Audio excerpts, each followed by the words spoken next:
नवयुवक, प्रणाम ऋषिवर। कल्याण हो। युवक, मुझे मेरा नाम श्रवण है, श्रवण कुमार। सुंदर है श्रवण, मुझे प्यास लगी है।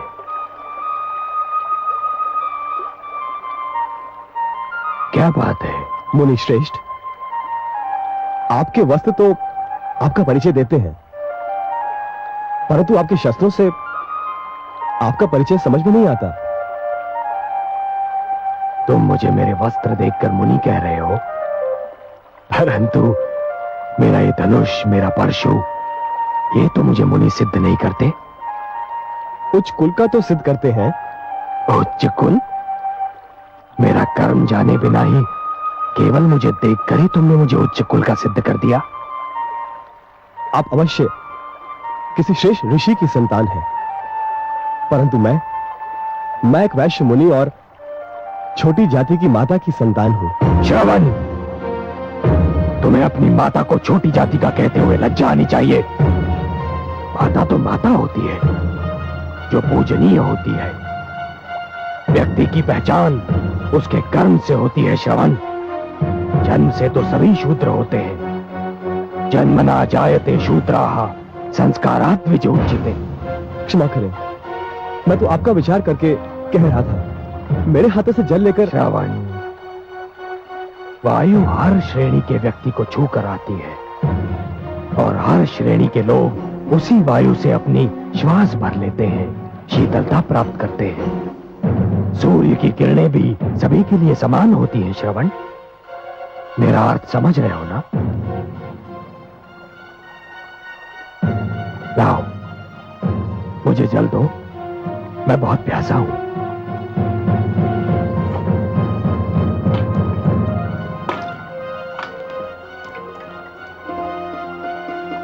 सुखी रहो।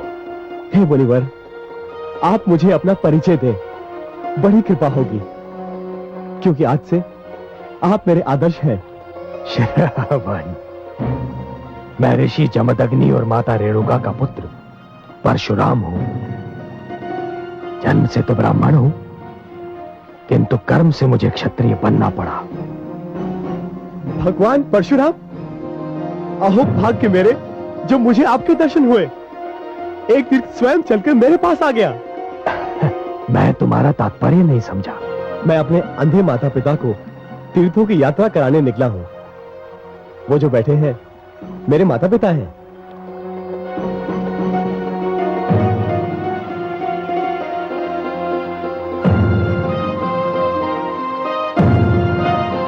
परंतु मुझे वहां कोई रथ या अन्य वाहन दिखाई नहीं दे रहा। श्रवण, जिसमें मैं बहुत साधारण व्यक्ति हूं।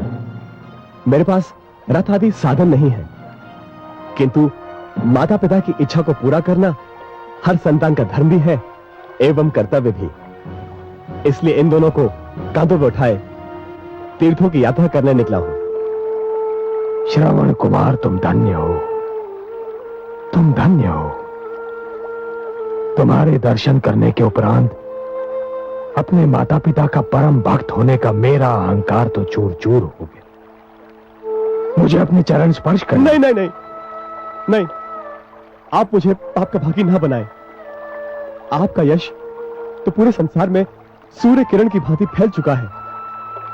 अब चलिए, चलकर मेरे माता पिता को दर्शन देकर धन्य कीजिए। श्रवण, मैं भी उन माता पिता का दर्शन करके धन्य होना चाहता हूं, जिन्होंने तुम जैसे पुत्र को जन्म दिया। चलो चलिए।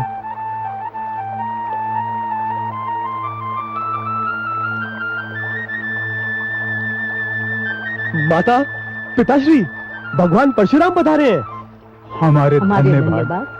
हे भगवान परशुराम, हमें अपने चरण छूने दीजिए। नहीं माता, चरण स्पर्श तो मुझे आपके करने चाहिए।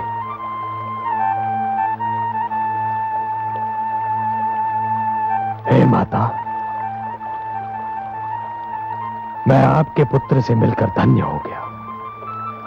आपके स्पर्श मात्र से हमें मोक्ष मिल गया। नहीं माता, आपके दर्शनों से मुझे संन्यास प्राप्त हो गया।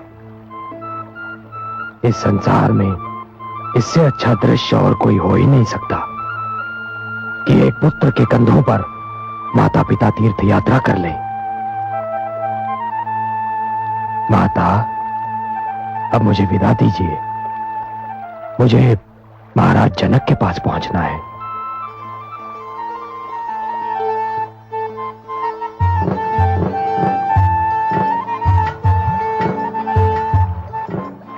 श्रवण,